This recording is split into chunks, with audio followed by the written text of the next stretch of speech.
Hello, everybody. I think I'm live. That is what I believe. I will check out, see if the evidence supports that belief. I think I'm here. I hope that you are all here too. Yeah, it's wicked to see you all. I need to stop saying it's wicked to see you all because I'm fully aware that that's not a fact. Only I can see me. But if you're here, say hello. Drop a word in the comments, and you know how it goes. It's Wednesday. It's not snowing. It was raining, but that's okay, I guess. And I'm going to be making some handpan music for you. I've got my instruments all around, so pop into the comments a word that you would like me to turn into some music. Or just say hello if you're here. Obviously, you can't say hello if you're not here.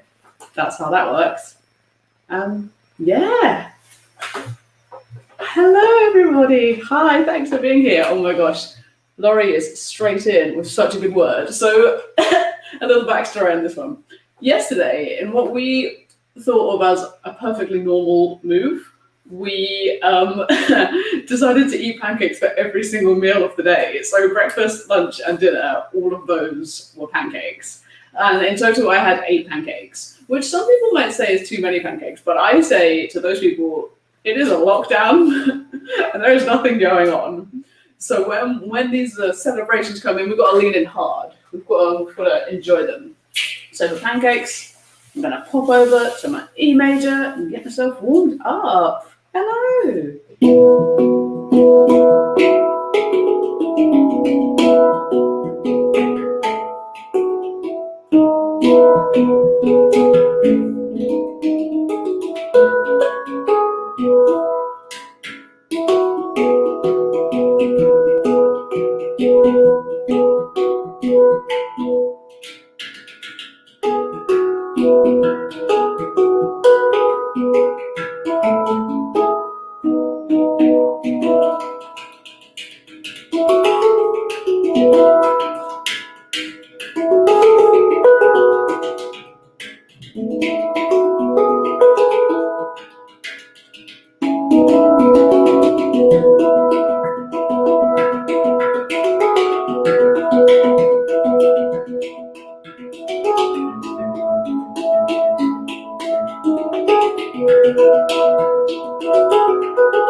Thank you so much. So obviously with pancakes, well, if you eat pancakes all day, you start off with so much enthusiasm and joy for pancakes. And as time goes on, you get a little full. Pancakes become a bit harder to eat until by the end we slowed right down. And my friend asked me what the difference between breakfast pancakes and pudding pancakes are. Of course, there's a lot of difference. Breakfast pancakes have fruit in, whereas pudding pancakes are pure chocolate. So I hope that was fun.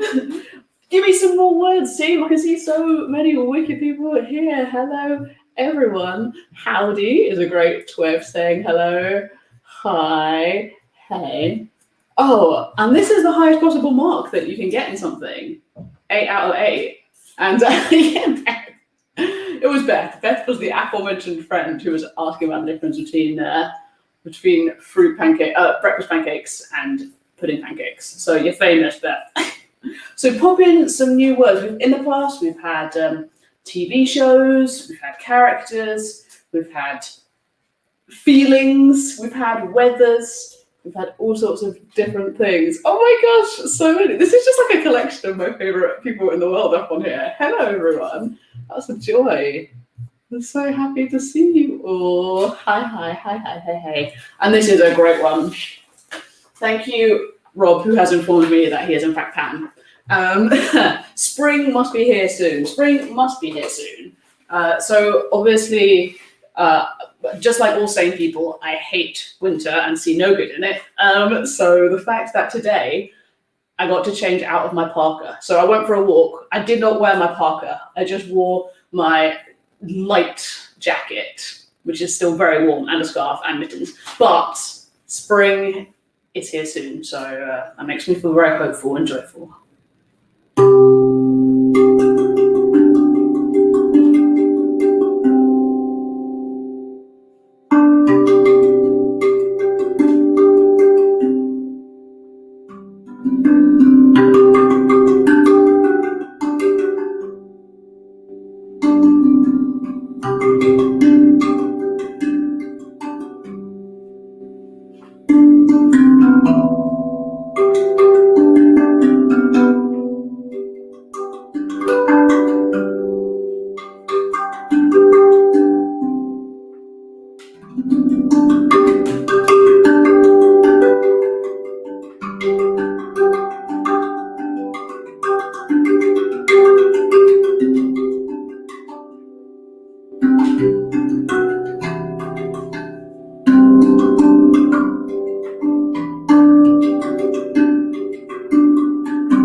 Thank you, Pam and Rob, for that suggestion.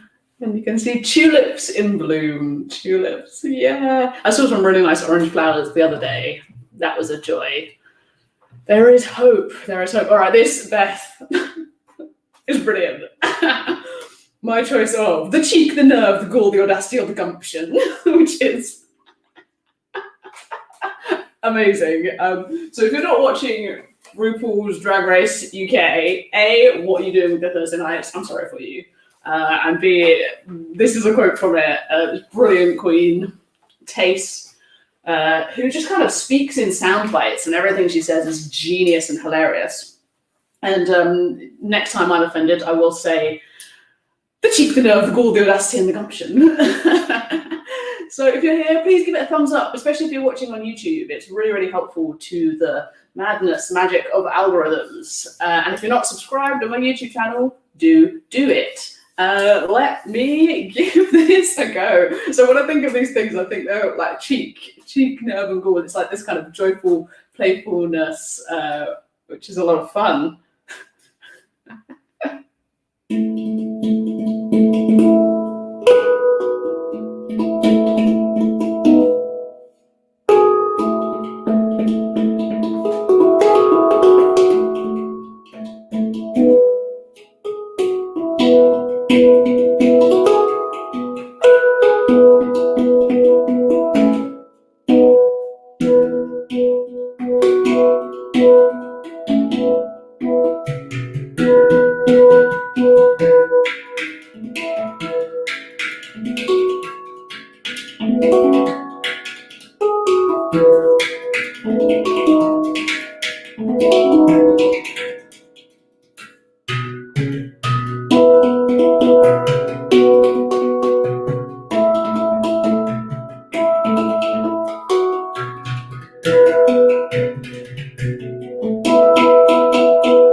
Oh my gosh, that was so much fun. And the indignation in the accent. That is where indignation definitely lives. And Beth's guess with Gumption. So feel free to pop in which one you thought it was. Yeah, Gumption. Gumption's. I'm not. Oh no, this is gonna be where I say words that are silly. Gumption. That is like cheek, isn't it? It's like having a lot of boldness. She's got a lot of gumption. That one. I love it. That was such a great suggestion. I just realised that I think my tripod is really slowly slipping down. So keep an eye on that, I guess, if I suddenly disappear off the screen. So I was a wicked. Hi, Shani. This is such a fab one. Bubblegum. Wow. I think of bubblegum. I think of being a kid. I think of my friend Laurie betting that he could fit a whole packet of Hubba Bubba in his mouth when we were about 10. I don't think he could, but he tried hard. And you know, like that, yeah, really Kate Poppy, joyfulness. Oh, and in case you're wondering, Gumption is shrewd or spirited, initiative, and resourcefulness. So yeah, showing a lot of gumption there. So yeah, bubblegum to me, that feels very much like a D major situation. Keep them coming, these are wonderful suggestions.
That was really fun. Chewing the bubbles, chewing the gum, and then blowing the bubbles, and then when it pops on your face in the shotty, she said she chewed a whole packet and got the biggest bubble, so to pop in face. That's what siblings are for.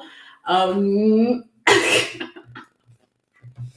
in, thank you, Beth. And I'm very sorry. Apparently, I spread lies and misinformation. Laura is very proud of the fact that he did fit a whole packet of Hubba in his mouth. Everyone is pleased to know that. So I'm really glad that I've cleared up that rumor. You know, don't believe everything you hear on the internet.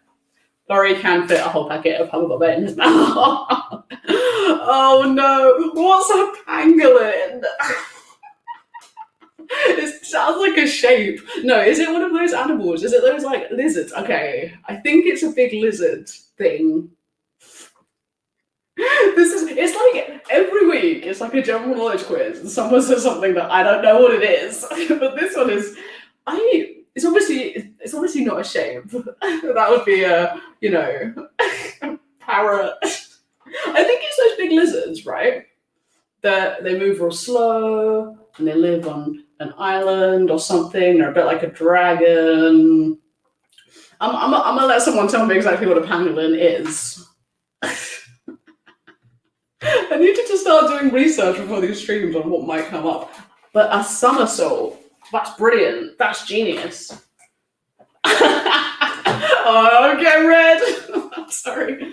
A somersault. Right. Let me think about what's a somersault while I get insulted.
Thank you, Gwen. That was lovely.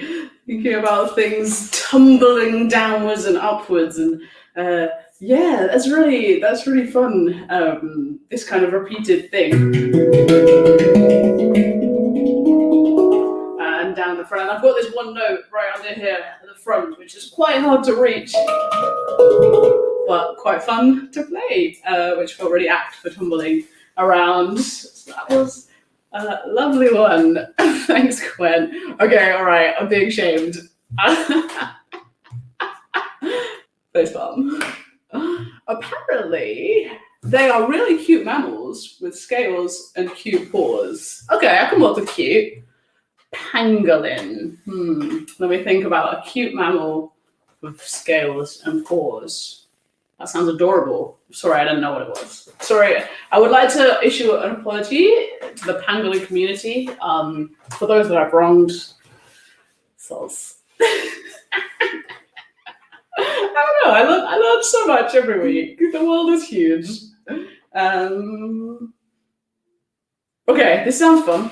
Adorable. Adorables.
Thank you for that wonderful suggestion and teaching me what pangolins are. They seem adorable. They really do. That's all I can say about that. And this is good advice. Don't eat pangolins, I guess, because they're under threat. So that's strong advice, everybody. Thank you so much. Right. We've had so many wonderful suggestions in here. Fire. It's a classic. Burning bright. So it can be such a sort of warm, cozy, lovely thing, can't it? But it can also be wild and huge. I'm kind of thinking today about just like a cozy house fire, like in a fireplace, just keeping you warm and safe and nice.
Thank you, Rachel. Thanks for that one. I really enjoyed it. I was thinking about the way that the flames they go upwards and they kind of dance and then a little bit they spring off and it's all, I don't know, you can just get lost staring at a fire, can't you, for hours? So yeah, I really enjoyed that one. Thanks. They're always a little bit magical. Yeah, wicked. Is there? It's a good question. A specific way. So these are handpans. There's not really a set way of doing it. So I borrow from Middle Eastern drums, which is the frame drums that you play up like this. So I use lots of finger techniques and thumb techniques. But because these instruments are super new, they were only invented in 2001. So there's not a specific way of playing these instruments. You can kind of just just try and do it in a way that sounds good, which I really enjoy. So yeah, these handpans are joyful and fun to play. Right, I just saw one and I lost it. Where did it go? Oh yeah, okay, amazing. Pretty Woman, the film. We watched this film this weekend. I'd never seen it before. I think it was kind of stood up really well. I was expecting to be like, oh, I'm so offended. Times have changed. You can't do this, whatever. But I thought it was pretty good. I really, really liked it. And funny as well. So, the story of Pretty Woman. True love. I don't know if it's true love. It's a sort of blossoming joy. I don't know. Interesting. But I did enjoy it. So pop some more words in the comments while I try and sum up the whole film Pretty Woman in a short handpan piece. And this, as I say every week, is why I really enjoy doing these live streams. Thanks for being here and watching while I do the challenge that I would never set myself normally of playing the whole movie of Pretty Woman.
I really hope everyone's seen the movie at that point, because of course that was some very blatant spoilers for the whole story. So I'm really sorry to give it away.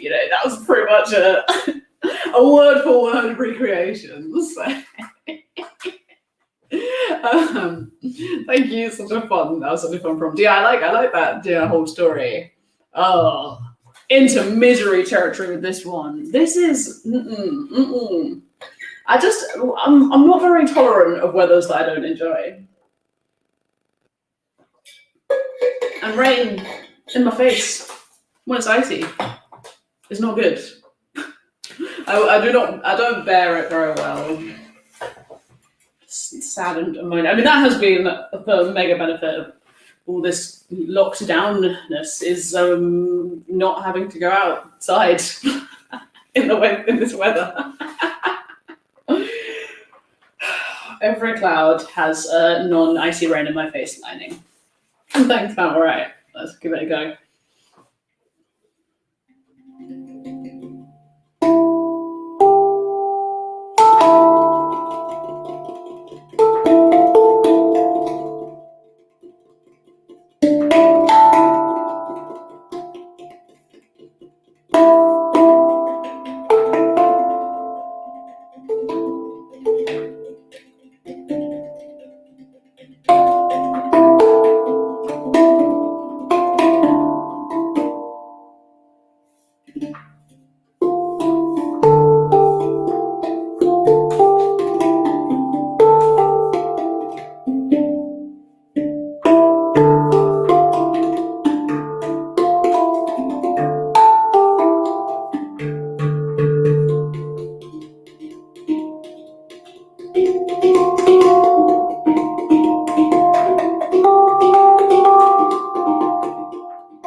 Yeah, that's how I feel about it. I don't know why, Pam, every week you give me like a not that bad one and I make it into, as it is in my heart, the biggest drama in the world.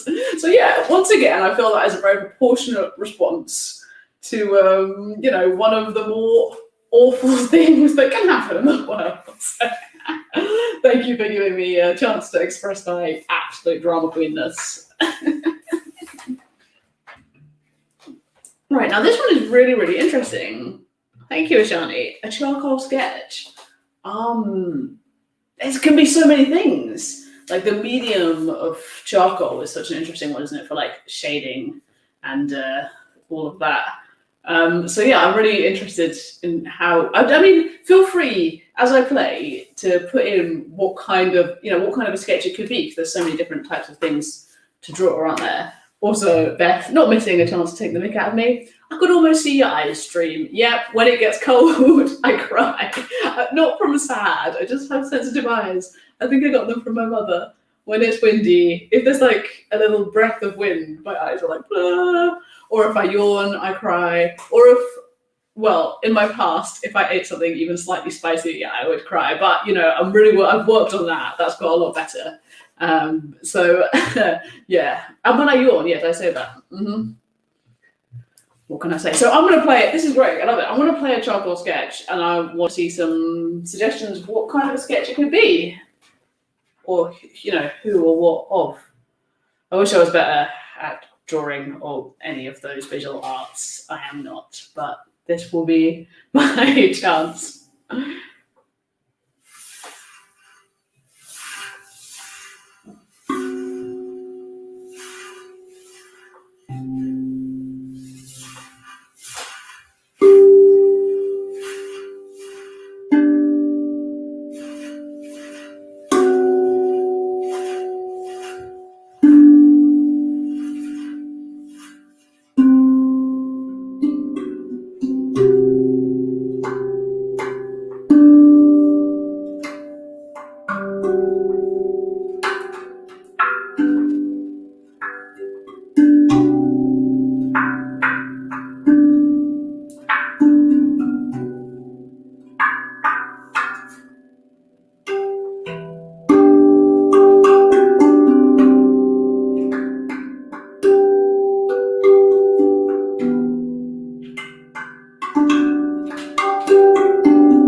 Thank you.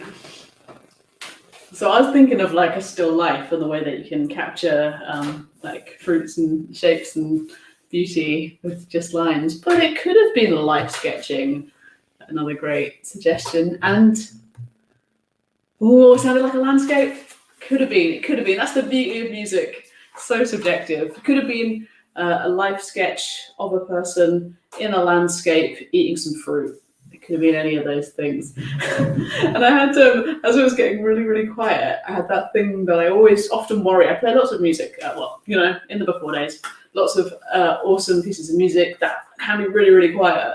And just getting right down to the quietest moment and then having a really audible tummy gurgle. I mean, it's all part of the art. It's all part of the art. Thanks for that wicked suggestion.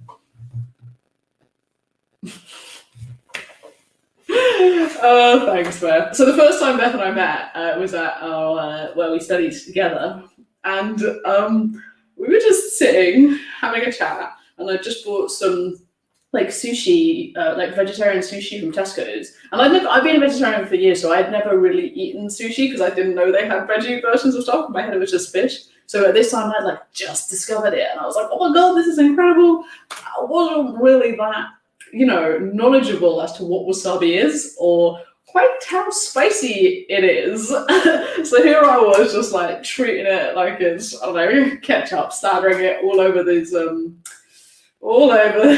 sushi.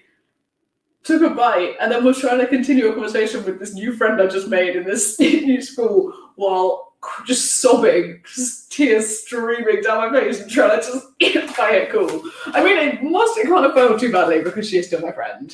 But the moral of the story is, if you're trying to be cool, don't cry when you eat wasabi. And stay in school, kids. So let's have a cheeky, spicy wasabi.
Yeah. That was my New Year's resolution last year, was to be able to get a bit better at handling spice, and I think it's gone quite well. I very rarely cry during dinner times now from spice related reasons, so I'll call that a win. And put hot sauce on things voluntarily. Oh, spicy! Thanks, Ben. Keep them coming. You've got so many great suggestions. In fact, I think I'm gonna combine. We've got noodles, but we've also got umami flavor bomb, and I feel like they're thematically related, not just because I'm planning on having a ramen soup today. So they're kind of, it's all linked in, ramen noodles. So yeah, I'm gonna think about umami as a flavor, and also noodles, delicious Japanese dinner foods. So yeah, probably in another few more words in the comments. Get me thinking about what I'm going to do next. Clearly, yes, as Ben says, 100 people here. I mean, it's right across dinner time, everyone. Thanks for being here during dinner time. It means the most to me. Quite a few people have said that they put it on while they're cooking, which is nice. Handpan influenced food, or food influenced handpan. Yeah, I think we're gonna have some mysterious sea Golden Gate scale vibes for this one. Delicious foods.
You got some udon noodles and you got an umami flavor bomb. While I was doing that, I was just thinking about how much, your days impact you when you choose to do a live stream handpan improv.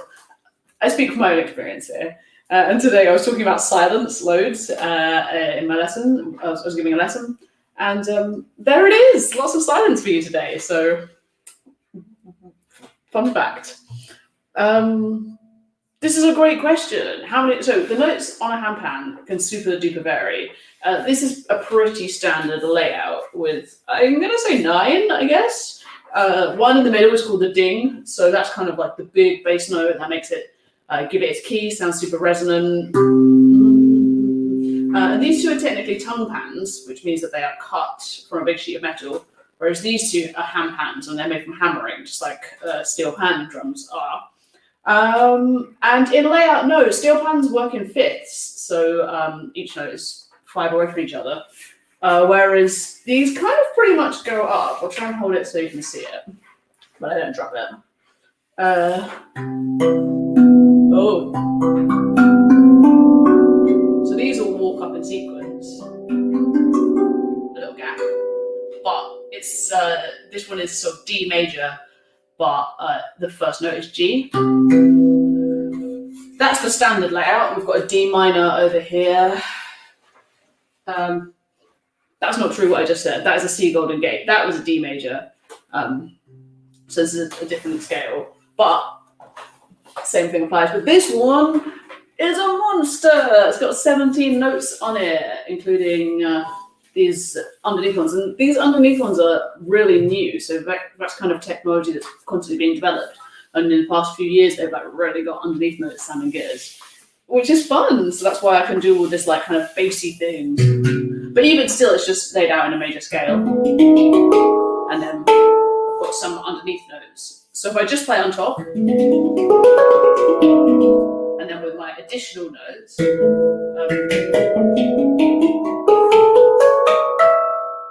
get a whole major scale. So in conclusion, there is no correct layout. It's all just sort of what's going to feel good. But generally, they're trying to put chords together, so it's not too hard to play. I can give you more in-depth answers if you wish, but that was a little summary. Thanks for asking a wicked question. The beach. That's great. I'm from the beach. I grew up in Brighton on the seafront. I didn't grow up on the seafront. We had a house. But the city is by the sea. And yeah, I just thought it was normal to go to the beach after school. But now I live in London. I miss it. So it's a lovely, lovely thing to be at the beach. If you haven't said a word yet and you want to, but you are shy, pop your word in the chat. If you've already said a word, hey, you can say another one. There are no wrong words here. It's a joy for me to do this, however wacky they are. Even if I haven't heard of it, clearly I'll just talk as though I know what it is, which is a great skill. So I'm just talking nonsense until someone tells me what the right answer is. So yeah, pop it in the chat if you haven't said a word yet and you want to. And if you have already, thanks for your wicked words. The beach, the beach.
Thanks, Edward, for that word.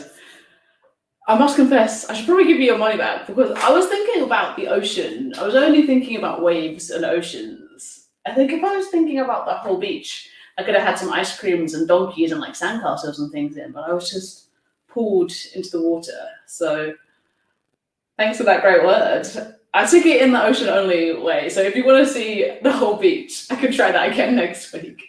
Or I could do something more playful and jolly. But I really enjoyed just kind of that feeling of being in the water and like the ocean, like the waves kind of coming in and out, which was what that prompt made me think of. So thanks for that wicked word. Yeah, pop any last ideas you'd like turned into music, just pop them in the comments for me. And I'll see what I can do for you. I do, yeah, it's so much fun, honestly. Thank you all so much for being here and I've had some really interesting questions tonight and some really, really, really lovely words. It's honestly such a joy. I should give you your money back for that.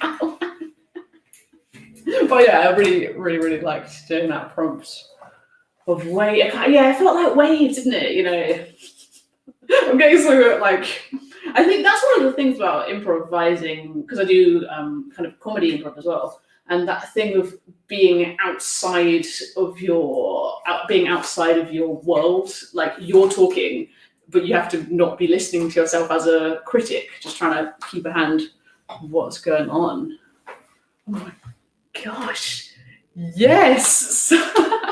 Such a good question. I don't think I've got the capacity to answer that at this moment, because that is a dope ass huge question. Unless you've just copied and pasted one of your uni essay topics in which case I can't do your work. But yeah, I don't know. I think academia is super slow moving, and it'll catch up in like, I don't know, 50 years when we stop calling contemporary classical music contemporary classical. Then maybe we'll be ready to talk about actual contemporary music, things that's happening now, with the same seriousness that we talk about Beethoven. No shade, nothing. But yeah, it's a big question. I wish I knew.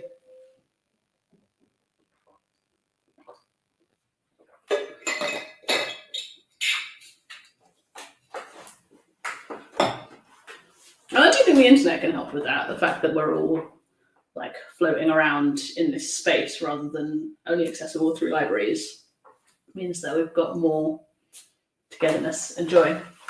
But yeah, pop in any last words for a final few set of pieces. Pop them in, and then we'll all go about our merry ways and get off for dinner or whatever you're doing this evening. Yeah, we've had so many, really, really lovely questions, although really interesting.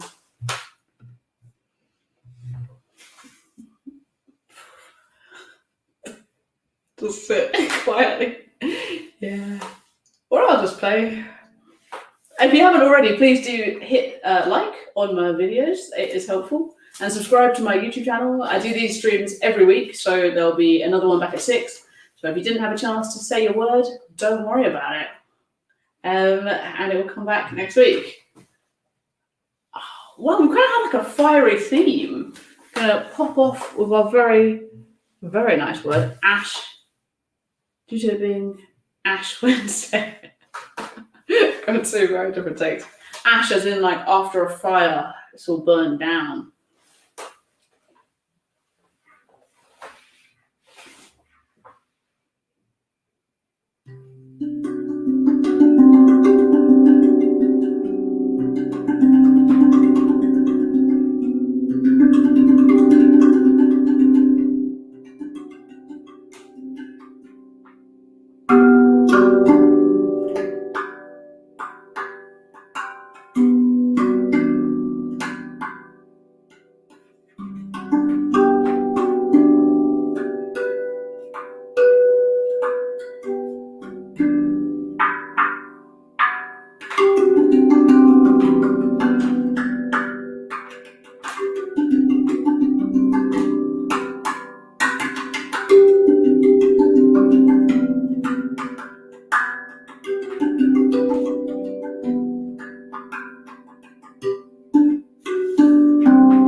Post-fire, ash, calmness, stillness. To bring me through to a very last piece, thank you all so much. You are lovely, joyful people. I don't know why it keeps saying that. I'm sorry about the fact that it says looking for the phone.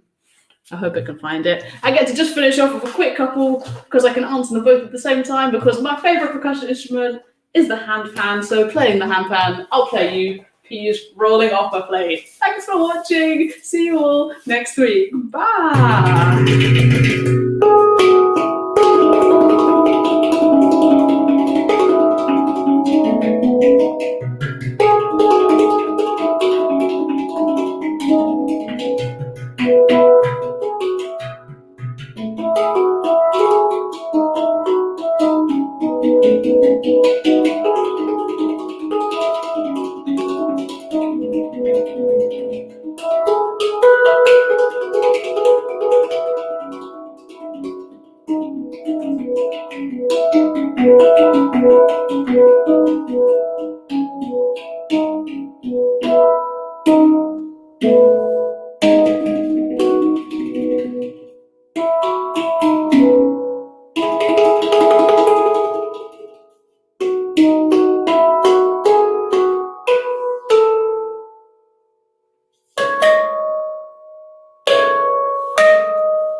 Thank you all so much for watching. You are amazing, glorious, joyful humans. It makes me really happy to share handpan improvising, handpan improvising with all you joyful humans. So hopefully see some of you next week and have a wonderful week. Bye.